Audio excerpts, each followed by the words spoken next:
Russia Indian రూపీస్తో trade చేద్దామని బంగ్లాదేశ్కి propose చేసింది.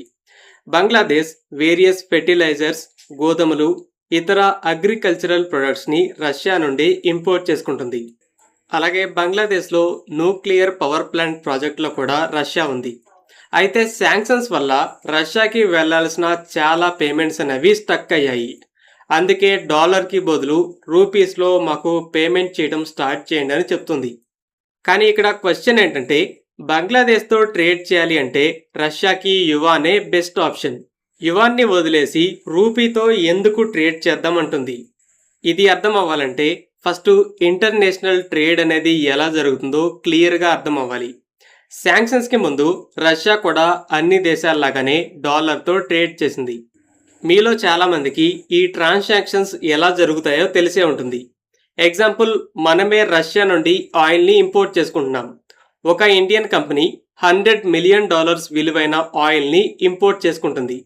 ఆ కంపెనీకి ఎస్బీఐ లేదా ఇతర బ్యాంక్స్లో అకౌంట్ ఉంది. ఎస్బీఐ అనుకుందాం.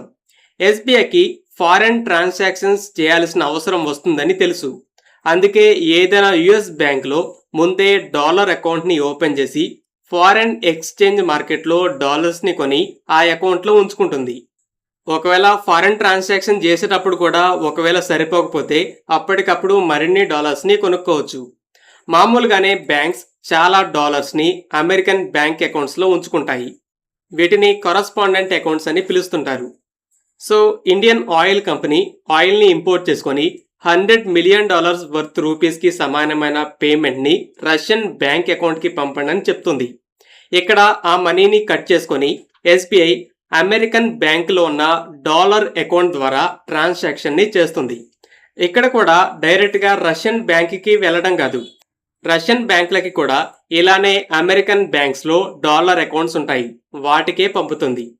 తర్వాత రష్యన్ బ్యాంక్ ఆ ఆయిల్ని పంపిన కంపెనీ డొమెస్టిక్ బ్యాంక్ అకౌంట్లో రూబుల్స్లో అమౌంట్ని క్రెడిట్ చేస్తుంది.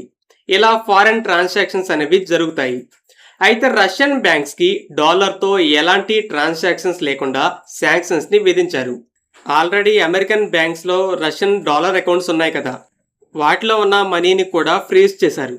సో రష్యాకి డాలర్తో ట్రాన్సాక్షన్స్ చేయడం అసలు కుదరదు. శాంక్షన్స్ తర్వాత చైనాతో ట్రేడ్ ఎక్కువగా జరిగింది. చైనా ఆయిల్ని ఇంపోర్ట్ చేసుకొని యువాన్లో పేమెంట్ చేస్తుంది. అంటే డాలర్ ట్రాన్సాక్షన్స్ లాగానే రష్యన్ బ్యాంక్స్ చైనీస్ బ్యాంక్స్లో యువాన్ అకౌంట్స్ ఓపెన్ చేస్తాయి. ఆయిల్కి పేమెంట్గా చైనా ఆ అకౌంట్స్లో యువాన్ వేస్తుంది. ఎలాగో రష్యా కూడా చైనా నుండి పెద్ద లెవెల్లో ఇంపోర్ట్స్ చేసుకుంటుంది. ఆటోమొబైల్స్, స్మార్ట్ ఫోన్స్, ఎలక్ట్రానిక్స్ అంటూ చాలా ఉన్నాయి. సో చైనాతో ట్రేడ్ విషయంలో రష్యాకి ప్రాబ్లం లేదు. కానీ ఇక్కడ చైనా ఒకదానితోనే రష్యా ట్రేడ్ చేయట్లేదు.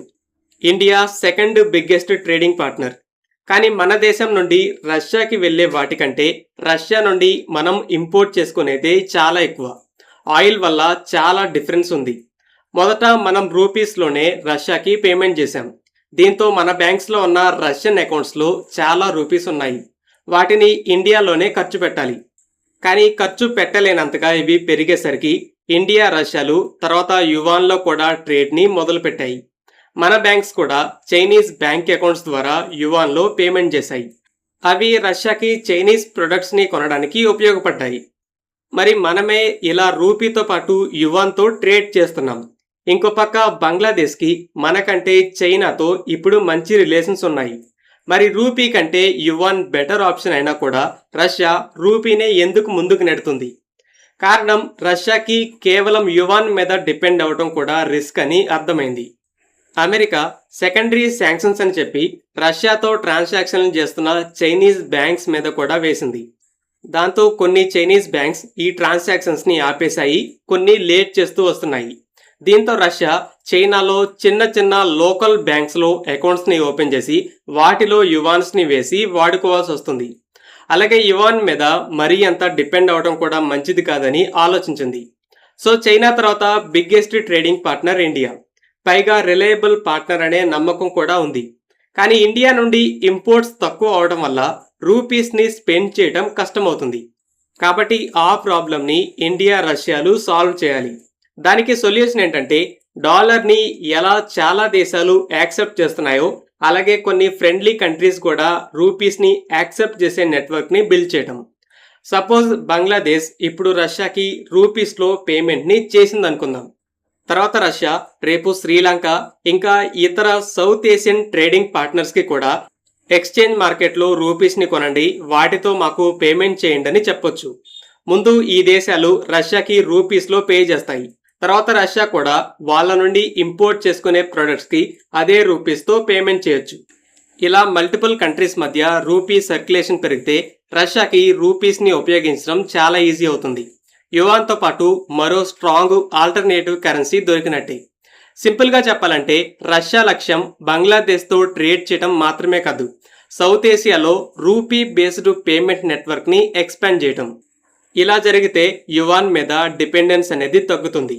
ఇలాంటి ఒక లాంగ్ టర్మ్ ప్లాన్ లేకపోతే బంగ్లాదేశ్ ట్రేడ్లో యువాన్కి బదులు రూపీని వాడదామని ప్రపోజ్ చేయాల్సిన అవసరం రష్యాకైతే ఉండదు. ఫ్రెండ్స్, ఈ వీడియో మీకు నచ్చినట్టయితే లైక్ చేయండి. అలాగే మరిన్ని డిఫెన్స్ అప్డేట్స్ కోసం మన ఛానల్ని సబ్స్క్రైబ్ చేసుకోండి.